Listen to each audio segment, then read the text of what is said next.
হবিগঞ্জের পর এবার সিলেটেও এনসিপির জুলাই পদযাত্রায় হামলা হয়েছে। দলটির নেতাদের দাবি, এসব হামলার পেছনে বিএনপি নেতাকর্মীরা জড়িত। শুধু তাই নয়, বিএনপির স্থায়ী কমিটির বৈঠকে এনসিপির নেতাকর্মীদের মেরে ফেলার সিদ্ধান্ত হয়েছে বলে অভিযোগ করেছেন নাসিরউদ্দিন পাটোয়ারি। এদিকে দলের আহ্বায়ক নাহিদ ইসলাম বলেছেন, সরকার সন্ত্রাসের পথে হাঁটলে রাজপথে তা প্রতিহত করা হবে। AKS অর্জন করল গিনেস ওয়ার্ল্ড রেকর্ডস। AKS জাতীয় নাগরিক পার্টির জুলাই পদযাত্রা নিয়ে এভাবেই উত্তপ্ত হয়ে উঠেছে পরিবেশ। সিলেটের কানাইঘাট উপজেলায় পদযাত্রায় অংশ নিতে যাওয়ার সময় গোলাপগঞ্জে এনসিপির উত্তরাঞ্চলের মুখ্য সংগঠক সার্জিস আলমের গাড়িতে হামলার ঘটনা ঘটে। বৃহস্পতিবার সিলেটের দুটি উপজেলায় জাতীয় নাগরিক পার্টি এনসিপির পূর্ব ঘোষিত জুলাই পদযাত্রা কর্মসূচি ঘিরে সিলেটের 6 উপজেলায় কড়া নিরাপত্তা ব্যবস্থা নিয়েছে প্রশাসন। মোতায়েন করা হয়েছে 5 প্লাটুন বিজিবি। সেই সাথে পরিস্থিতি নিয়ন্ত্রণে বাড়তি পুলিশও দায়িত্বরত রয়েছে। এত নিরাপত্তার মধ্যেও আবার হামলার ঘটনায় উত্তপ্ত হয়ে উঠেছে রাজনীতি।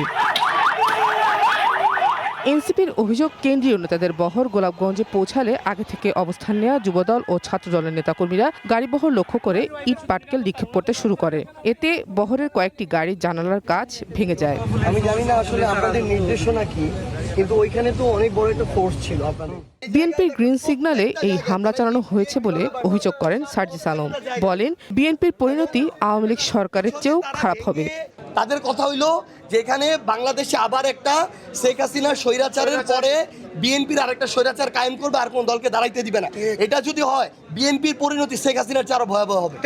হামলার পর সিলেট সার্কিট হাউসে বৈঠক শেষে নাসিরউদ্দিন পাটোয়ারি অভিযোগ করে বলেন, বিএনপির স্থায়ী কমিটির বৈঠকে এনসিপির নেতাকর্মীদের মেরে ফেলার সিদ্ধান্ত হয়েছে। যখন দেখছেন কোনো বিচার হয় না, তাহলে ডিরেক্ট এটা প্রত্যক্ষ মদত রয়েছে তারেক রহমান।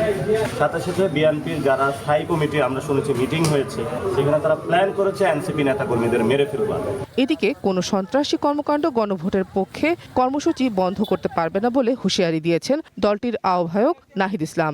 সরকার সন্ত্রাসের পথে হাঁটলে প্রতিহত করার ঘোষণাও দেন তিনি। সরকার যদি সন্ত্রাসের পথে হাঁটে, তাহলে জনগণ প্রতিরোধের পথে হাঁটবে। আমরা গোলাপগঞ্জে যাব, এখন আমরা দাঁড়াবো, দেখি কত সন্ত্রাসী আছে এই সরকারের, তারা কতটুকু প্রতিরোধ আমাদের করতে পারে, করবে। কিন্তু আমরা গণভোটের গণরায় সংস্কার বিচারের পক্ষে, জনগণের অধিকারের পক্ষে আমাদের কর্মসূচি অব্যাহত থাকবে। এদিকে আগারগাঁয়ে হবিগঞ্জের জুলাই পদযাত্রায় হামলার ঘটনায় চোখ হারানো কিশোর আলিফকে দেখতে যান দলটির মুখপাত্র আসিফ মাহমুদ সজীব ভুইয়া। এ সময় তিনি অভিযোগ করে বলেন, আগে ছাত্রলীগ হামলা করে লুকিয়ে থাকতো, এখন বিএনপির নেতাকর্মীরা হামলা করে লাইভ করেন। আওয়ামী লীগের সময় যখন ফ্যাসিবাদের দোসররা ছাত্রলীগের সন্ত্রাসীরা হামলা করতো, তারা হয়তো সেটা লুকিয়ে রাখার চেষ্টা করতো, কিন্তু আমরা এখন দেখি যে বিএনপির সন্ত্রাসীরা তারা লাইভ করে নিজেরটা। আপনারা যে হামলার ভিডিওগুলো দেখেছেন, অধিকাংশ ভিডিও তাদের নিজেদের করা। এনসিপির কর্মসূচি ঘিরে একের পর এক হামলার ঘটনায় একের পর এক হামলার অভিযোগ আর পাল্টাপাল্টি রাজনৈতিক বক্তব্যে উত্তেজনা বাড়ছে রাজনীতিতে। পরিস্থিতি নিয়ন্ত্রণে নিরাপত্তা জোরদার করা হলেও কর্মসূচিকে ঘিরে সংঘাতের আশঙ্কা এখনও কাটেনি। Sheikh Nigar Sultana, one national desk.